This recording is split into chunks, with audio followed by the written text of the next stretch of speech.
cintanya Khadijah kepada Rasulullah itu luar biasa.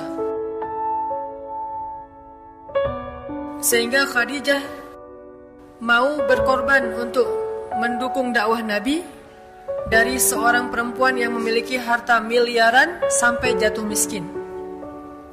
Coba teman-teman bayangin seorang perempuan yang nikah dengan Nabi itu, Nabi gak punya apa-apa loh.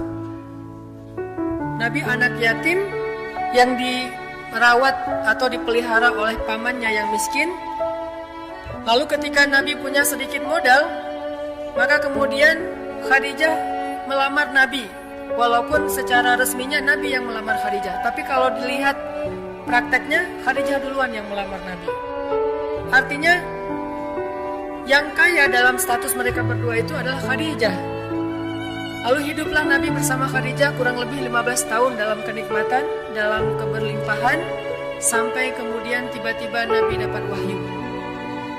Tidak sekalipun Khadijah mengeluh terhadap Nabi, yang gara-gara Nabi jadi seorang Rasul, gara-gara suaminya menjadi seorang Rasul, akhirnya kehidupan mereka menjadi susah. Gak pernah Khadijah mengeluh. Kenapa? Karena Khadijah cinta kepada suaminya, kepada Rasulullah SAW. Dia dukung dakwah Nabi dengan segala apapun yang dia bisa. Sampai ketika Khadijah wafat, maka Khadijah hampir tidak punya warisan apa-apa untuk diwariskan kepada putri-putrinya. Ini seberapa besar pengorbanan Khadijah untuk Rasul. Dan karena itu juga Nabi SAW sangat mencintai Khadijah.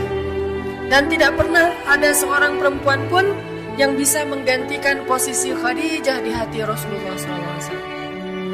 Sampai akhirnya setelah Nabi menikah lagi dengan istri-istri yang lain, termasuk Aisyah, Nabi masih sering menyebut-nyebut tentang Khadijah.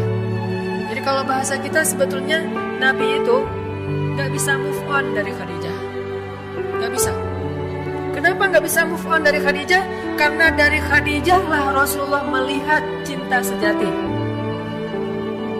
Kalau Aisyah itu cinta yang warna-warni, yang penuh dengan hal-hal yang indah, itu Aisyah. Tapi kalau Khadijah, cinta yang utuh, cinta yang sempurna. Di dalamnya ada tawa, di dalamnya ada air mata, di dalamnya ada pengorbanan, di dalamnya ada segala hal.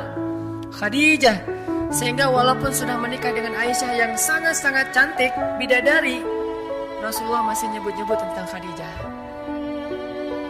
Kamu tahu nggak Khadijah kayak gimana? Ketika Aisyah cemburu kepada Khadijah, Rasulullah mengatakan, tidak boleh kalian cemburu kepada Khadijah, karena dialah orang yang pertama sekali mengorbankan hartanya ketika yang lain bersifat kikir kepada saya. Dia orang yang pertama beriman ketika yang lain kufur kepada saya. Dia yang pertama membantu dakwah saya ketika yang lain memusuhi saya. Khadijah. Saking Nabi gak bisa move on dari Khadijah, teman-teman. Kalau ada sepupu-sepupu Khadijah yang datang ke rumah Nabi, suaranya mirip suara Khadijah, logat ngomongnya itu mirip logat Khadijah. Kalau mereka ngetuk pintu, Assalamualaikum, Nabi langsung kaget, seolah-olah mendengar Khadijah sudah bangkit dari wafatnya. Seolah-olah Khadijah hidup lagi. Kaget Nabi, saking bahagianya. Langsung membuka pintu, ternyata di depan pintu adalah sepupu-sepupu Khadijah. Dan Aisyah memperhatikan itu, beda banget. Nabi kalau yang lain ngetuk pintu, beliau membukakan, dengan kalau yang ngetuk pintu itu keluarga Khadijah. Saking gak bisa move on dari Khadijah. Ini cinta, susah untuk move on.